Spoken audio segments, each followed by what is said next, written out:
I don't know where you are in life right now or where it is you want to go. But if you are a curious soul like me, I know this about you. You are searching for greatness in life. You desire financial freedom. And you ask yourself daily how you can master success in business without wasting years of your life. On this show, we're going to interview all the leading experts and influencers in the fields of marketing, mindset, and sales to expose all the tips and tricks you need to accelerate your business and amplify your success. My name is Reem Kharbat, and this is the Entrepreneur Accelerator.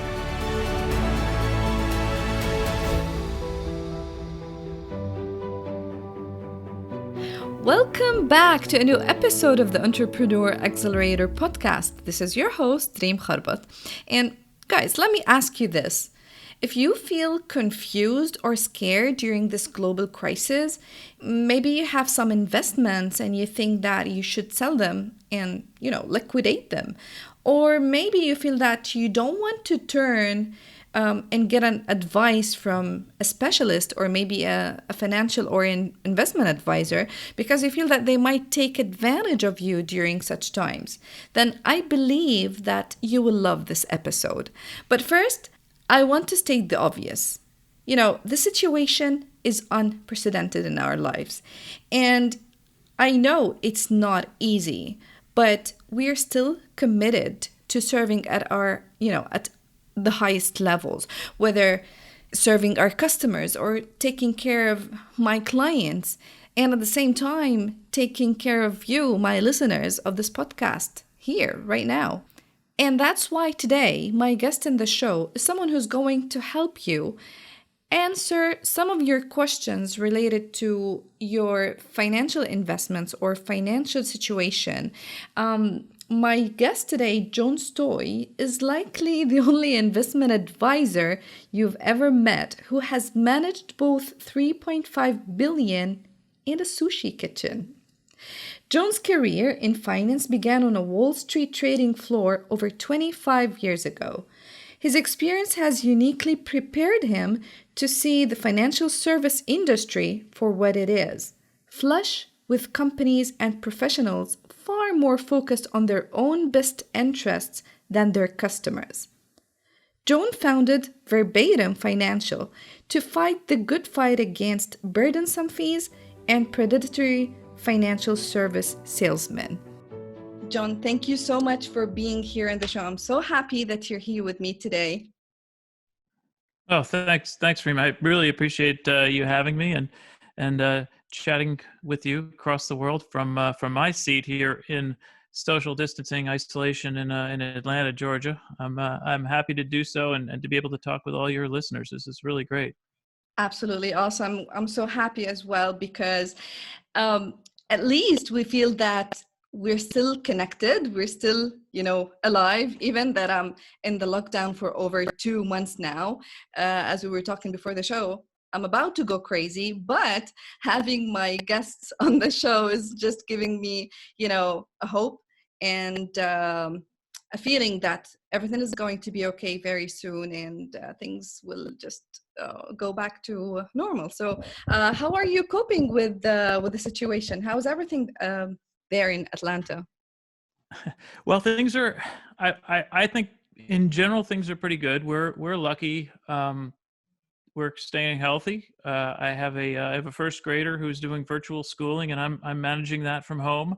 And my wife is a physician. She goes into the hospital almost every day, and she has had to treat COVID patients, but she has remained healthy as well to this point. So we're happy about that. And so we really have nothing to complain about per se compared to a lot of people, that's for sure. Awesome. Well, for me, my daughter, she's like just 4 years old and no virtual schooling yet. So I don't think like I feel the same like you. I'm not so comfortable like you. I feel like there's a little bit more stress having, the kids at home. But anyways, we're safe. Everything is good. Yes. John, can you please just tell us a little bit more about you? Who is John and what is the story behind managing 3.5 billion and and a sushi restaurant? Like, what is happening Yeah, on yeah, there? yeah. So we had so I'll give you guys the 50,000 foot story. I don't want to pretend that everybody wants to hear my entire life story. I don't deserve a movie or anything like that. But um, basically, what I did was everything according to the book for the first my educational career, going to college, getting an MBA, working on Wall Street, um, and basically, like I said, on a sort of a standard or if not accelerated trajectory to what people would consider success. Um, Mm, Getting to the point where yes, I was managing $3.5 or so billion of fixed income portfolios for some pretty large investment management firms. And then we had this thing called the financial crisis 10 years ago, right? yeah, Um, yeah. so that threw my career for a bit of a loop. Um, it took me out of Wall Street a couple of times. I say a couple of times because it also awakened in me some entrepreneurial spirit that whether I knew that I had it or not, it was there. And the first thing I did was I stayed once I lost my positions with larger firms. I decided to stay within the financial world that I understood, and I opened up a sort of a hedge fund, and we were to invest in distressed assets that had gone down in value because of the financial crisis, and we had some initial success doing that until the U.S. government bailed out the banks, and then Mm. the banks didn't need our money. It was Oh, government. Yeah, the taxpayers money is a lot cheaper than hedge fund money. Let's put it that way.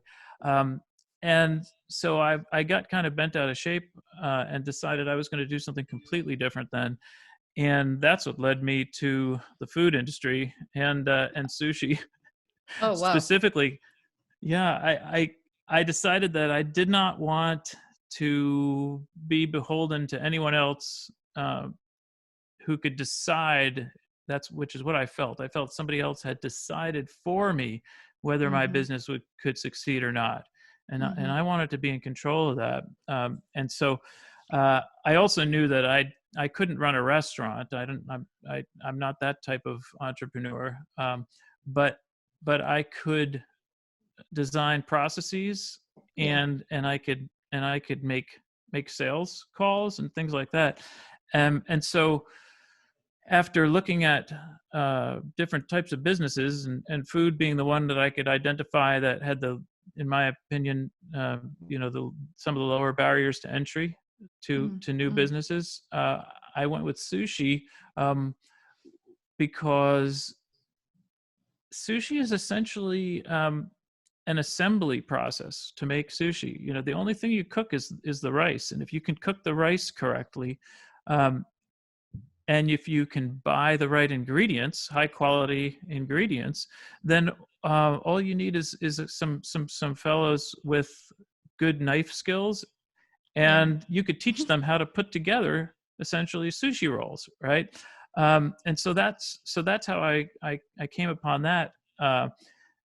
And we developed a business that eventually was at times a seven-figure business, and it was due to the fact that I sold sushi in bulk delivery to Wow. corporate clients. Yeah, so we delivered to universities and hospital systems in Georgia, and that was really one, what led to our success, and two, what led me to be able to sell the company when it was time for me to do that. And Wow. because of, you know, when you're trying to sell a small business, what you really need to do is to be able to show potential future owners, right, that Of they have a course. cash flow stream. And so I could say to the again, to buyers, here's a customer base that I'm selling you. So I'm not just selling you a building, a lease, and some guys that can make sushi. I'm selling you basically this book of business, and that was something that I had planned on from the start before we even cut our first piece of fish. I knew that I had to create something if I was going to go into a business and start something on my own. It had to be something that was at some point saleable, because Mm-hmm. I didn't intend to run this business until I retired. Um, and if and I didn't intend to just have it shut down the moment Mm-hmm. I stopped wanting to do it. So the saleability was a big aspect of what I was looking for, and it's something that I talk to um, entrepreneurs and potential business owners right now when I work with them. A big question that I'll ask them is, okay, well, what's your plan for the future, Like right? How exit long do you want to strategy. run the business? Exit strategy is huge, because if you don't have an exit strategy, frankly, it's like the old joke: if you don't know where you're going, any road will take you there. Um, the exit strategy for me drove so many of the components of that business, and from developing repeatable procedures and and again that customer book, to the relationships that you work on over the course of time. It's something that, without that without that end goal exit strategy in mind, even if you never fully intend to exit your business, like you might think that it's the business that you want to do for the rest of your life, um, life can throw you some curveballs, and you might want to Absolutely. be able to pull that parachute string.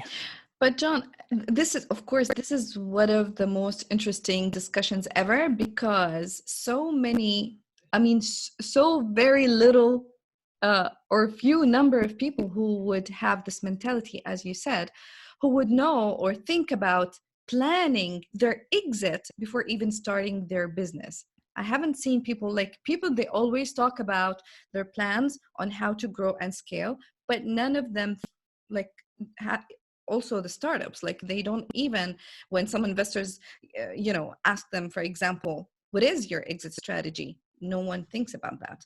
And the question is, how do you advise, let's say, because not everyone has a financial background, not everyone has a very solid business background.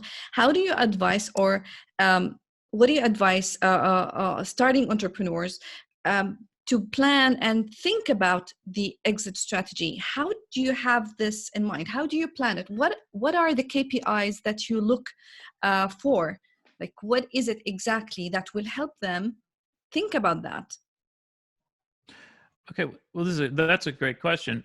And so, one of the things or tools to use, frankly, and I've heard you talk about this, is writing things down. It's super important, and people, entrepreneurs especially, I'm thinking I'm taking words out of your mouth, where they'll have all these ideas and they never write them down, so they never come to fruition.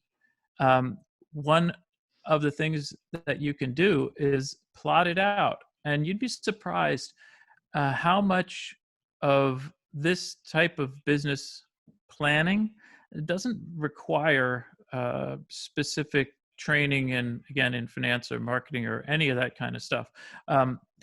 It just requires you to sit down, um, sort of in a quiet space of your own mind, and think through what you want, because of once you decide, you know, the goal, you can figure out how to get there. You can maybe hire other people to get there. Yes. You can talk to other folks who have gone through this type of experience before, whether it's listening or chatting with successful entrepreneurs nowadays. Again, here we are on podcasts or the internet. Yes. There's a ton of fantastic, right? There's a ton of But fantastic you said that you started info out already. there. Sorry for interrupting you. Sorry. No, not at So all. you said that when you already started with the concept of having a sushi restaurant, you already have that plan in mind. But Mm-hmm. at which stage do you think that every entrepreneur should think about the exit strategy? Because everyone, I'm telling you, like what they teach in the space is that you need to start building your business around something that you're passionate about, something that you enjoy doing. So the concept of working on something, building and scaling it, sometimes it's very hard for a person to let go of something that he started. And I'm telling you from an experience. So when you work hard on something, it's very difficult for you to think about letting go of that concept. So when do you think that we should start thinking about this? And how can we make a shift in the mentality of looking at it as a business? And at a certain point, you might just have to let go. Yeah. So um, that exact reason is why, in my opinion, you have to do it from the very start. In other words, you have to have in your mind the at least the seed of the idea that you can let it go, that it is Mm, just a business.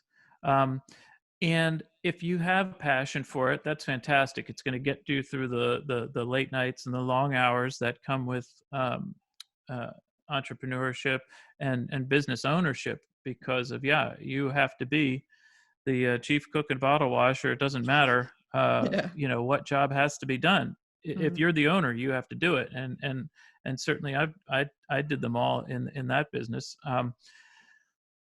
But if you allow yourself to, as you say, fall into that trap of thinking that this business is you, and not mm, that it is its own separate product, mm-hmm. that then you make it a lot more difficult for yourself to get out when you might need to.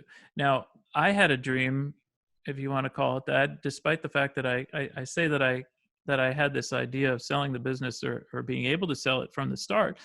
Um, 3 years into the sushi business, I had a dream of scaling up substantially more Mm, than I did, um, and I knew, or I felt I knew how to do it, but the way that I was going to grow the business and increase my margins and everything you need to do to take your business to the next level required time away from my family that mm, wasn't it wasn't one, it wasn't realistic, and two, it wasn't something I was willing to do. And so that essentially pushed the eject button for me on that business, the mm. birth of my son, frankly.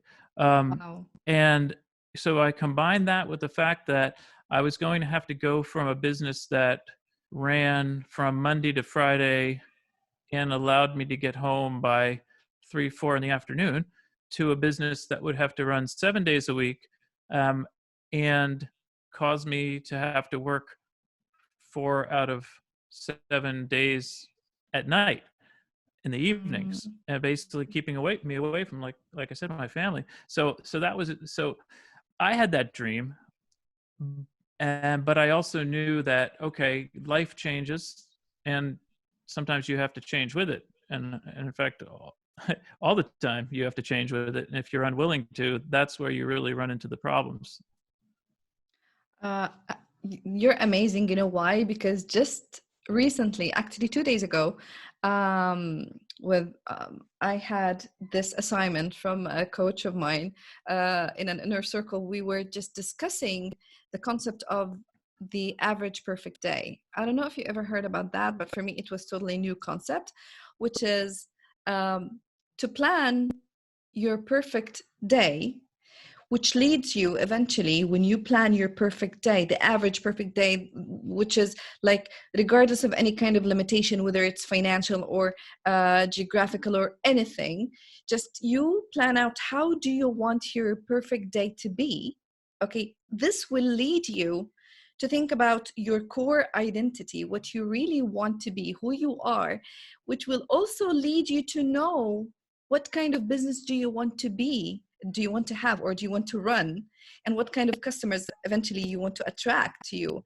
Because as you said, sometimes you might have the perfect model which will generate a lot of money for you, but it will just take you away from your core, like your core identity, or what you really, how you want to live your life maybe. Mm-hmm. And sometimes I used to say this before, like, I want to be famous, I want to be rich, but I just don't want to live this life where I have to work 24/7 and just not be able to be with my family and with my baby and to do all the things that I want to do.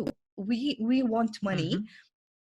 to live our life with our family and create memories and be able to do our hobbies. But sometimes people think that the more you work and the more you get money, this is where you will, you will get or achieve happiness. And it's, for me, it's totally the opposite. Sometimes you will feel more fulfilled with having something. But have you read a book? Definitely. With I wish you guys can see the library that John has, because honestly I'm so jealous. He has almost all Barnes and Nobles. You have it in the back. Your library. We have to take a screenshot of that, because there is this book which is called The 4 Hour Work Week. Have you heard about that? Mm. Oh yeah, I've heard about it. I haven't read it, but I believe I've read significant excerpts from it for sure. Which is eventually talks about the same concept of how can you run the business that you like, that you love, that will help you generate money and live the freedom that everybody is seeking, but without just wasting your life and spending your whole day away from everybody that you love and away from doing what you really want to do in your day or in your life, and just shrinking it to just 4 hours a week. So it's an amazing concept. I love what you like, how you led me to hold it to all this. It's honestly, I'm really happy that we spoke about this. And the question is, so now you sold the sushi business, and I feel sad because I love sushi. So you sold that sushi business, and did that lead you to invest in something else or start something else? Like, did you take that business model and implement it on other business ideas? Well, so the reason why I alluded to it before, the reason why I sold the business was the birth of our son. So what I did, and it was the greatest gift, frankly, that Mm-hmm. I could ever get, was was I was able to stay home with him for the Mm-hmm. first 4 years or so of his life, and my wife, again, as a physician, she works all the time, and so the choice was to which one of us was going to have to stay home a little more with the baby, Mm-hmm. and luckily I was able to do that a little more easily than she would have been able to. So I did that again for about 4 years, and the whole time I worked with some friends and helped them with projects and things like that. But I was thinking always about how would I want to re-enter the job market, the financial world, the manufacturing world, possibly the food world. Who knew? And what I eventually settled on was a way for me to use my experience of almost 20 plus years in finance, and then my time as a small business owner. How could I help folks in the in the most effective manner? And I did end up. That's what led to me to start Verbatim Financial. That's my investment advisory company.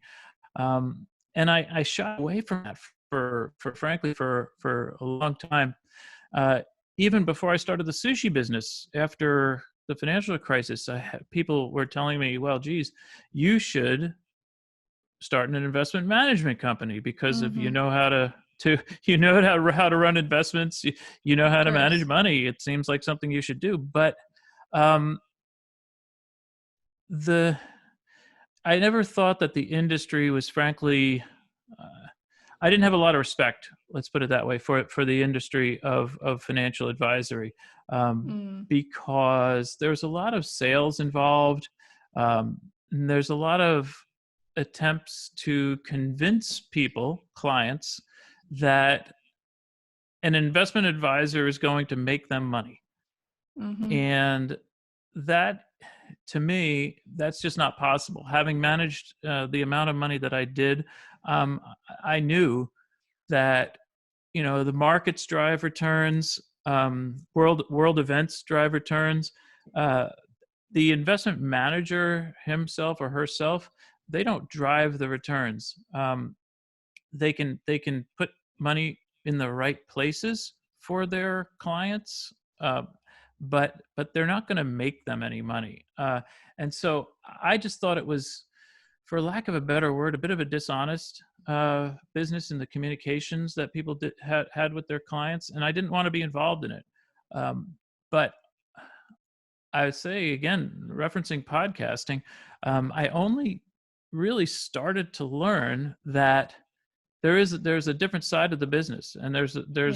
there are people out there, um, and they've been doing it for well over a decade, and going back actually into the 70s. Jack Bogle, um, he started the first index funds at Vanguard, and brought out this idea that investors are best served when they pay the lowest fees possible, and basically invest passively and as broadly as possible in the markets. And once I realized that there were people who were doing the business the right way, and that Yeah. I could run a business the right Your way. way, such that I Mm-hmm. could sleep at night, right? Knowing that I'm Mm-hmm. charging my clients a fair fee, and I'm not pretending that I'm doing anything for them other than helping them plan for their future better than they would have otherwise. That's what allowed me to do this business and to start Verbatim. That's absolutely awesome. The concept is really amazing. And for sure, I'm sure that there are many people who would love to know more about verbatim and the concept that you're talking about. And because, of course, whenever you hear about a financial advisor or an investment advisor, it's like in movies, you always know that there's a bad guy in there. And there's something that is not really good. And especially so it's whether money laundry or just there is something that is not really um, good behind that. So it's really interesting to know that, yes, you can do your business, you can do what you love and what you're good at, but do it your way.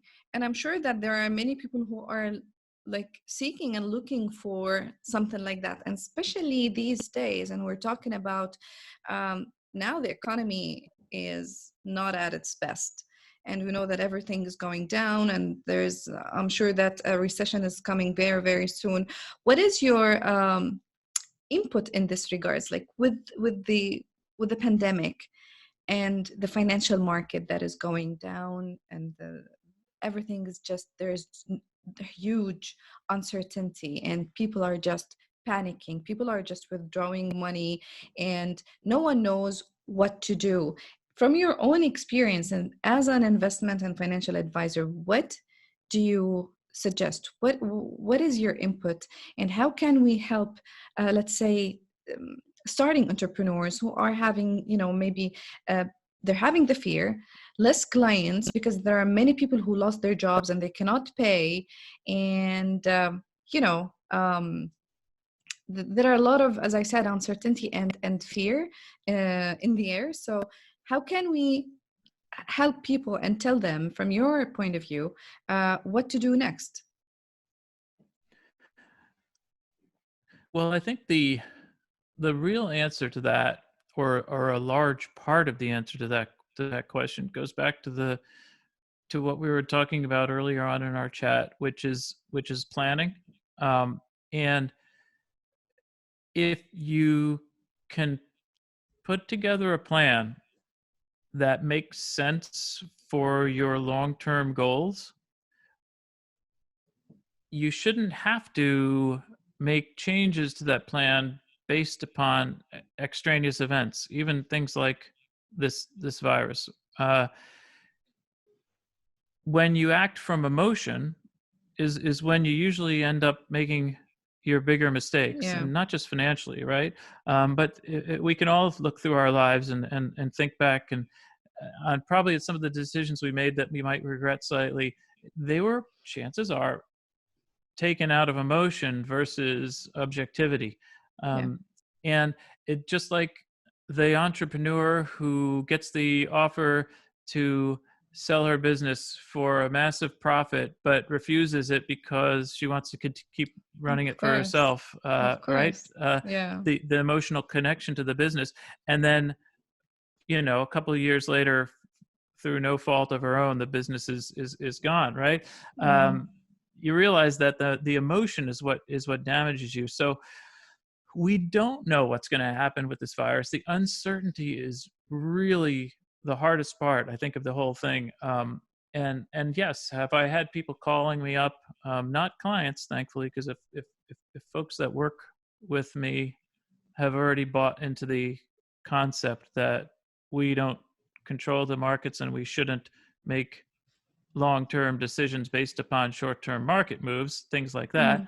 Mm-hmm. But I've had other friends call me, frankly, with the same question: Should I sell? Should I get out? Yes. Things like that. And I would always tell them, okay, well, okay, what if you did get out? When would you get back in? How would you know? But this is the Um, question. I read it somewhere that you should not buy or sell in the market right now. Like, do not take any step now. But there are many people who are selling all their investments because of fear. yep, They're selling all of yep. their investments. They want to liquidate and they want cash. So this is my question to you. Like, what do you advise people who have some investments in the market? What do they have to do right now? Should they And hold? again, Wait? well, I would hope, and this would be part of the goal, right? The goal would be to create that plan, and folks like me help people develop the plans. But you could come up with your own plan. The idea of creating a personal investment policy is something that is a lot more helpful than people can imagine, and it can be very short. It doesn't have to be a 10-page paper. Mm, But the investment policy would include having a certain amount of money in cash, having a mhm, certain amount in investments of different nature, and knowing that you should try to keep that, maybe those percentages similar. But again, we shouldn't make long-term decisions based upon short-term, market movements. mm, And if you're able to look at that policy that you wrote yourself, or either by yourself or with the help of an advisor, it doesn't matter. And every time you're tempted to make a move, like people are nowadays, you could reference that paper, take a breath, count to 10, and ask yourself, does this make sense in relation to my long-term goals? mm. Now, obviously, there are exceptions to everything, right? There are going to be people that need cash for one reason or another. That's Yeah. that's that's a different story, right? But if you've set yourself up according to a a prudent long-term plan, then this type of market environment, it shouldn't really affect you. What kind of freedom would that give you to not worry about the market? and or your investments, and to then only focus on your business, because if without a doubt your business probably needs serious attention during a time like this, during Yeah, a yeah, crisis yeah. like we're in. Your investments should not need that type of attention. Okay. But what about people who are investing, let's say, in real estate and rental properties, for example? And we know that especially those who are in the rental properties, let's say business, and there are many people who cannot pay their rents. They are defaulting on paying the rents, and accordingly, you cannot pay back the banks or your creditors. It's you have to worry about that. So, um, like this is the question: like, what should we do? I know it's not an easy thing, but what I'm saying, because you were already working in this field, and you, as you said, back in 2008 when the whole when the recession happened, like, is there like any indicators? The same thing? Is there like marks? That shows that the or a benchmark that the history repeats itself, something like that. Is there anything that you see a trend that is similar? Well, that's a great question, and certainly a lot of folks, people with PhDs and more education than I have been spending a lot of time on their keyboards and on TV trying to figure that type of thing out. This is what I will say is this is a different type of market disruption Mm, than 2008-9. mm, This is a self-imposed market disruption, essentially, because governments have chosen to shut down essentially their mm, economies in order to ideally save citizens' lives. Um, yes. the the major economic indicators, certainly in the United States and then in much of the world, uh, were quite positive prior to the COVID-19 pandemic. Um, so there is a very, in my opinion, there's a very realistic hope that we should, once we get through the worst of this, that we should start moving back to a better economic position. There's going to be overhang and fallout for sure. Mm, There are going to be, jobs lost that will not come back immediately, and that's going to be, difficult. Certainly for folks in real estate markets and rental property investors. The again, the interesting thing about that is that when I think about it, I think about people having smaller, essentially, exposures to real estate within their overall investment portfolios, which is a different thing than someone whose job or business itself is investment in yeah, in uh, in, in yeah. in rental or real estate, right? Um, and so it's a tough thing because real estate again is so local, right?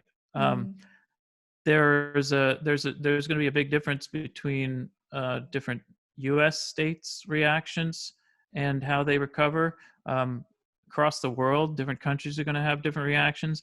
It's certainly, I don't think it's something that I could make one pronouncement,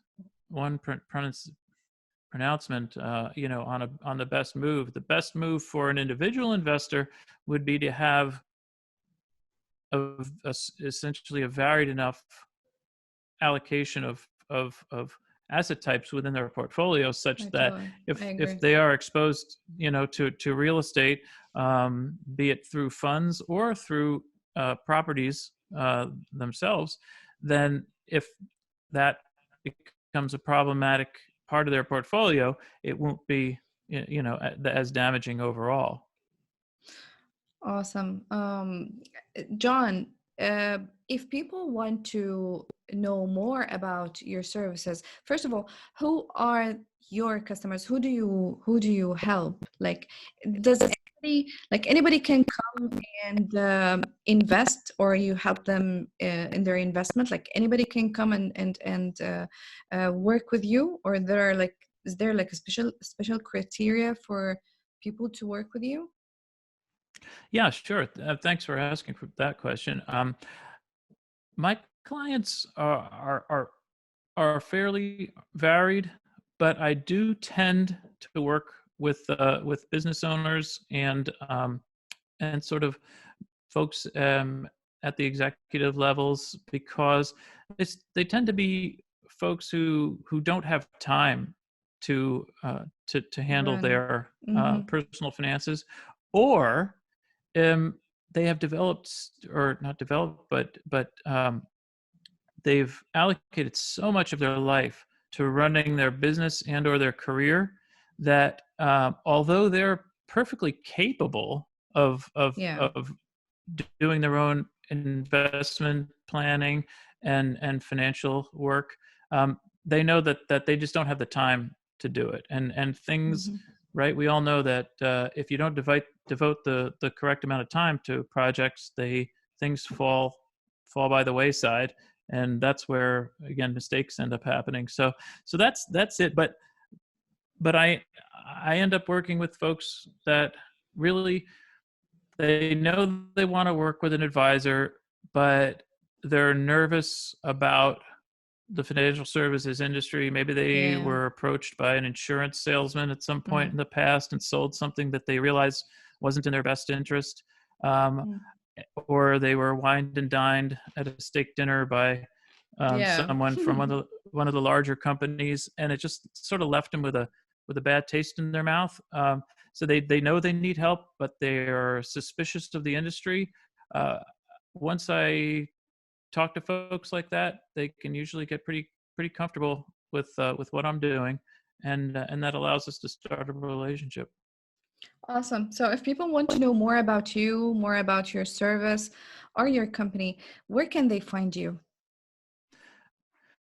Well, for better or for worse, I'm all over the social media, and so you can look me up. People can look me up by my handle, which we alluded to. My name is last name is pronounced Stoj, but it's spelled Stoj. The J is like a Y, and so my handle on Twitter and Facebook and Instagram is actually Stojboy, Stojboj.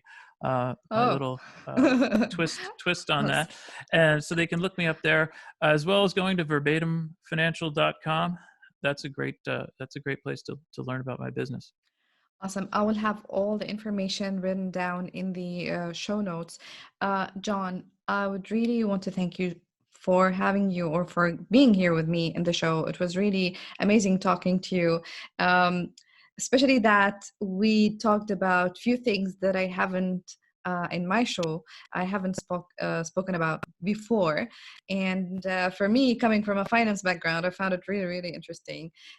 So thank you so much. I'm so happy, and I hope that we'll get the chance to talk more about future things, about more things, and this will maybe when things are getting better.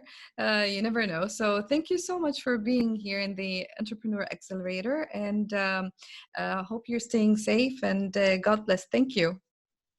Oh, thank you, Reem. This has been an absolute pleasure for me too.